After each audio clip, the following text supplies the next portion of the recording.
High, আমি মৌমিতা। আমার বাড়ি শ্রীরামপুর, কিন্তু আমি সেদিনকে গেছিলাম বৈদ্যবাটীর বইমেলাতে।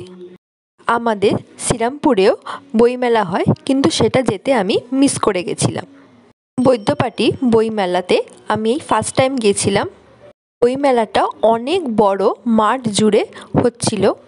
নানা ধরনের গল্পের বই ও ড্রয়িং বুক তো ছিলই, তাছাড়াও বিভিন্ন ওয়াল পিকচার, হ্যান্ড ক্রিয়েটের বিভিন্ন জিনিস বিক্রি হচ্ছিল এই মেলাতে।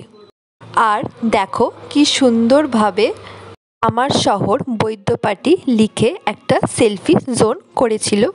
মাঠটাকেও খুব সুন্দরভাবে টব, ফুল, গাছ দিয়ে সাজিয়েছিল। বাচ্চাদের খেলার জন্য বিভিন্ন রকমের দোলনা, স্লিপ, সেটারও ব্যবস্থা ছিল। সানফ্লাওয়ার বেলুন ও খেলনাও পাওয়া যাচ্ছিল। আর তার সাথে চলছিল লাইভ পারফরমেন্স।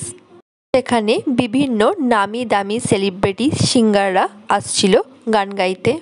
বই মেলাতে যে শুধু বই বিক্রি হচ্ছিল তা নয়, তার সাথে বিভিন্ন খাবার স্টলও বসেছিল। আমরা সেখান থেকে চিকেন ফ্রাই ও প্রন ফ্রাই খেয়ে নিই। ভিডিওটা কেমন লাগলো অবশ্যই জানিও। আবার দেখা হবে নেক্সট কোনো ভিডিওয়। এর মতো বাই।